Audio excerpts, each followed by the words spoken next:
তো আজ হচ্ছে সেই দিন, যে দিনটা আজকে আমাদের স্বপ্ন পূরণ হতে চলেছে। তো এখন বাচ্চা ঘড়ির কাঁটায় 2:57 আর এখানে ঠান্ডা মারাত্মক লেভেলে, মানে বিছানা ছেড়ে উঠতে ইচ্ছা করছে না যথারীতি।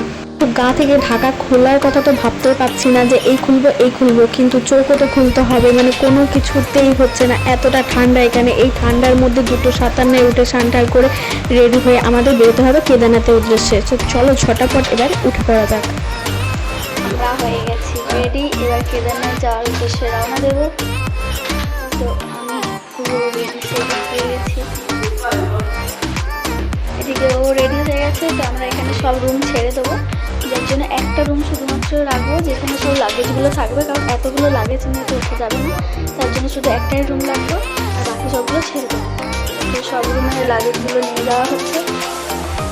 তো আমরা হোটেল চেক আউট করে বেরিয়ে পড়েছি, আর এরপর একে একে উঠে যাব গাড়িতে। সবার প্রথমে যিনি উঠলেন তিনি হচ্ছেন আমার শ্বশুর মশাই, তারপরে উঠলো আমার মামার ছেলে দেওর, তারপরে উঠছে বর, এখন উঠছে দিদি, এরপরে উঠছে শাশুড়ি, তারপরে উঠবে হচ্ছে গিয়ে আমার দেওর, ইনি হচ্ছে আমার সব থেকে বড় দেওর, তারপরেই রয়েছে আমার সব থেকে খুদে দেওর, মানে সব থেকে ছোটো কী বলবো, আর তারপরে উঠছে কাকিমা।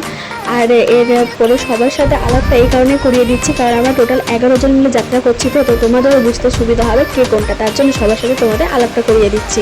এখন যিনি হচ্ছেন তিনি হচ্ছে আমাদের পুলিশ কাকুর ওয়াইফ, আর তারপরে রয়েছে পুলিশ কাকু। একদম সবাই সকাল সকাল ঠান্ডাকে উপেক্ষা না করে আমাদের ড্রিম ডেস্টিনেশনের উদ্দেশ্যে বেরিয়ে পড়ছি।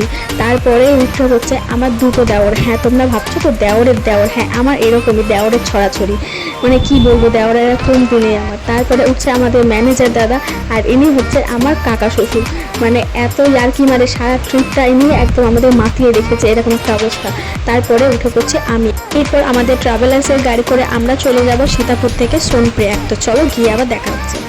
তো আমরা গাড়ি থেকে নেমে পড়েছি, আর নেমেই সবার প্রথমে আমরা যেটা করে নিয়েছি সেটা হচ্ছে আমাদের সঙ্গীকে আমরা নিয়ে নিয়েছি। আমাদের সঙ্গী বলতে লাঠি, এই লাঠিটাই হচ্ছে আমাদের সাথ দেবে পায়ে হেঁটে যাত্রা করার জন্য। আমরা এই লাঠিটা এখান থেকে কিনেছি 30 টাকা করে। এখানে এক একজনে এক এক রকমের বলছিল, কিন্তু আমরা সবাই মিলে বার্গেনিং করে নিয়েছি 30 টাকা করে। বাবা কেদারনাথের কাছে যাওয়ার জন্য এই লাঠিটাই কিন্তু আমাদের অনেক সাহায্য করবে, যার জন্য তাকে কিন্তু হাতছাড়া করা মোটেও যাবে না। তো আমরা এখান থেকে লাইন আমাদের শুরু হচ্ছে, যেটা কিনা গাড়ি ধরবার জন্য, সেই গাড়িটা আমাদের পৌঁছে দেবে গৌরীকুণ্ডে। তো এখান থেকে সেই লাইনটা শুরু হচ্ছে, সামনে যে ব্রিজটা দেখতে পাচ্ছ ওই ব্রিজটা ক্রস করলেই আমরা গাড়ি ধরে নিতে পারবো। আর যেই ঝর্ণার জল যেটা দেখতে পাচ্ছ এত ঠান্ডা আর এত আওয়াজ এই জলটার যে কি বলবো, তো তোমরা খালি একবার আওয়াজটা শোনো।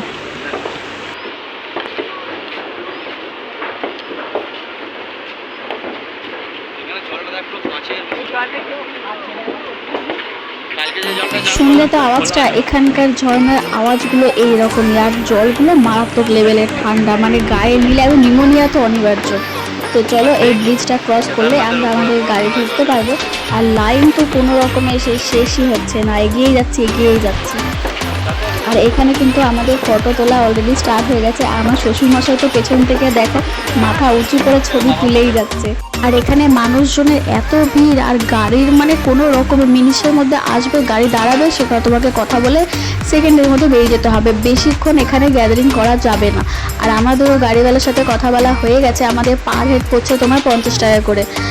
তো চলো এবারে ঝটাপট আমরা গাড়িতে চেপে পড়েছি, গাড়ি আমাদের ছেড়ে দিয়েছে। বাইরে কুয়াশাটা দেখে তো আমাদের একদম মাথায় হাত যে এক্ষুনি এরকম ওয়েদার, আর যত ওপরে উঠবো তখন না জানি কীরকম ওয়েদার না হবে। চলো এরপরে একেবারে গৌরীকুণ্ড গিয়ে তোমাদের সাথে দেখা হচ্ছে। এখন থেকে আমাদের কেদারনাথ যাওয়ার যাত্রা শুরু হচ্ছে। এখন বাজছে 5:57। তো 5:57 থেকে আমরা আমাদের জার্নি শুরু করছি, কখন শেষ করবো সেটাও তোমাদের বলবো। চলো এরপরে যাত্রা শুরু করা যাক।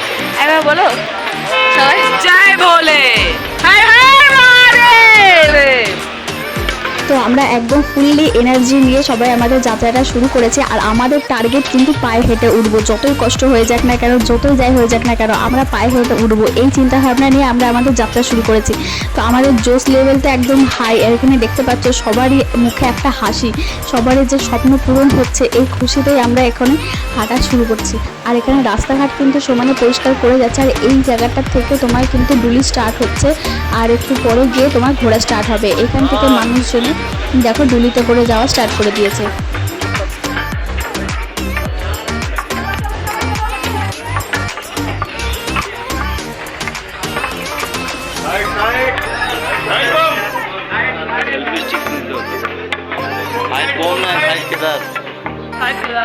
এর আগে অব্দি এতক্ষণ হাঁটলাম ততক্ষণ তো ঠিক ছিল, কিন্তু এই যে সিঁড়ি ভাঙতে হচ্ছে, এই যে খায়ার রাস্তা শুরু হলো, এখান থেকে প্রায় সবাই হালুয়া টাইপ হতে শুরু করে দিয়েছে।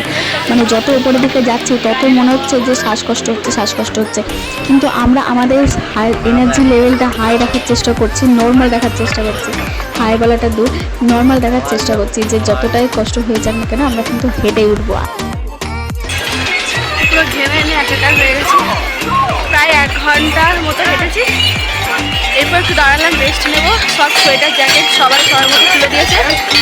এরপর যতটা পারবো হালকা হয়ে আবারও হাঁটতে হবে।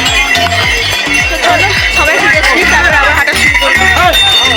উফ, যত উপর দিকে উঠছি তত মনে হচ্ছে এই কষ্ট আরও বাড়ছে, ঘেমে নিয়ে একাকার হয়ে যাচ্ছি। আর পাশ থেকে এই সমস্ত মানুষগুলোকে দেখলে নিজেরা যাচ্ছে পিঠে করে আবার এক একটা জিনিসও নিয়ে যাচ্ছে।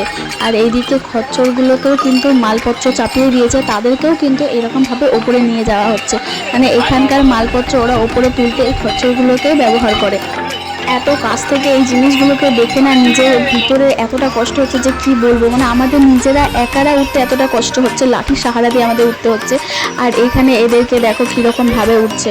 এতদিন আমরা যেগুলো দেখেছি না, ফোনেতে দেখে যতটা না খারাপ লেগেছে, সামনে থেকে দেখলে তো মানে আরও বেশি খারাপ লাগছে। আমাদের নিজেদের একা উঠতে এতটা কষ্ট হচ্ছে, তাও হাতে মালপত্র নেই, কিচ্ছু নেই। আর সেখানে ওরা এইরকমভাবে মানুষগুলোকে চাপিয়ে তুলছে, কেউ জিনিসপত্র তুলছে। মানে কতটা কষ্ট না এখানে এদেরকে করতে হয়। তো রাস্তাঘাট কিন্তু এইখানে ঘোরার পথিতে একদম খারাপ অবস্থা হয়ে রয়েছে, তাও কিন্তু এরা এখানে অনবরত ক্লিন করে যাচ্ছে। মানে এগুলো কিছু করার নেই, ওদের কাজও ওটা করতেই হবে। আর এইখানে পাশে দেখো যে 4টে লোক মিলে একটা মানুষকে তুলছে। আমি তো বুঝি না ভাই, তোরা যদি পুণ্যই করতে আসিস পায়ে হেঁটে ওঠ না। কত বয়স্ক মানুষরা তারা পায়ে হেঁটে উঠছে, আর এদেরকে দেখো এতগুলো মানুষকে কষ্ট দিয়ে এরা কী করে পুণ্য অর্জন করবে, আমি তো ভাই বুঝি না। যদি তোমার ক্ষমতা থাকে তুমি নিজে পায়ে হেঁটে ওঠো, তোমার যদি ক্ষমতা না থাকে তুমি অন্য কিছু অপশন নাও। এরকম মানুষগুলোকে কষ্ট দিয়ে কে যে পুণ্য করতে পারে, এটা তো আমার মতে একদম আনলজিক্যাল জিনিস, যে এটা কী করে সম্ভব যে পুণ্য করবে এখানে। ওইখানটায় পুরো বরফের পাহাড় দেখা যাচ্ছে, এখানে এদিকগুলো কোথাও নেই, ওইখানটায় দুটাই রয়েছে। আমি না অনেক কিছু ভেবে গিয়েছিলাম যে আমি যখন যাব তখন তোমাদেরকে সবটা মুখে বলে প্রকাশ করব ওইখানে লাইভ, কিন্তু আমি আপনারই পাইনি। মানে যত উপরে উঠছিলাম তত আমার কথা বললেই এত কষ্ট হচ্ছিল যে আমি আর কথা বলতে পারছিলাম না, যার জন্য আমাকে সবটা ভয়েস ওভার দিয়ে কমপ্লিট করতে হচ্ছে।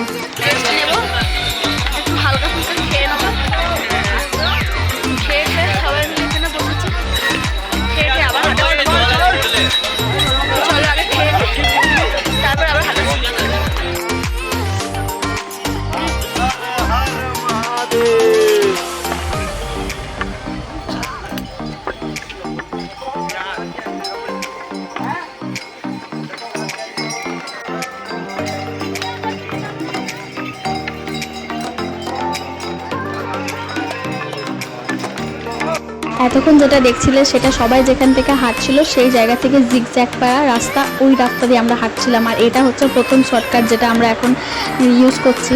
এই শর্টকাটটা মানে বালি তো, আর এতটা স্লিপ কাটছিল যে কী বলবো, আমাদের পায়ে গ্রিপ করে যথারীতি উঠতে হচ্ছিলো। আর সবার প্রথমে কিন্তু বর উঠে গেছে, ও উঠে কিন্তু ভিডিওটা করছে, তারপরে বাবা উঠছে, শাশু উঠছে, সবাই উঠছে। আর এখানে তোমরা যদি খুব ভালো করে লক্ষ্য করো তাহলে দেখতে পাবে যে কতটা এখানে স্লিপ, মানে এখানে বালি তো বালিতে আরও বেশি পাটা গ্রিপ করছে না আর স্লিপ কাটবে।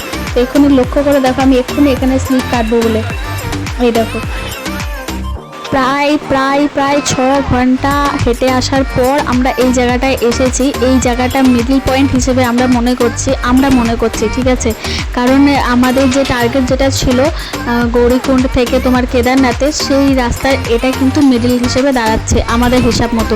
তো আমরা এখন এই জায়গায় এসে পৌঁছেছি প্রায় 6 ঘন্টা পর। আর আমাদের 2 ঘন্টা আগে কিন্তু দুজন এসে এখানে অলরেডি বসেছিল, 2 ভাই। তো ওরা কিন্তু 2 ঘন্টা আগে এসে এখানে বসেছিল, তারপর আমরা আসছি। আমাদের একটু লেট হচ্ছে ঠিকই, আমরা এরকমই আগা পিছু করে হাঁটছি, কারণ সবাই যদি একই সাথে হাঁটতে থাকি অনেকে দুর্বল হয়ে যাবে। যাদের এনার্জি আছে তাদের এনার্জি কমে যাবে, আর যাদের এনার্জি নেই তারা কিন্তু আরও এনার্জি লেস হয়ে যাবে। তো যার জন্য যে যার মতো আলাদা হয়ে হাঁটা শুরু করে দিয়েছিল। তো এখন এখানে ঝর্ণার সামনে যে খাবার চলছে, ঝর্ণা এখন খাবো, টিফিন করবো, টিফিনটা আগে করে তারপর আবার রওনা দেবো। চলো সবাই আগে খেয়ে তো চলো আগে খেয়ে নিই, তারপর আবার হাঁটার উদ্দেশ্যে রওনা দেবো।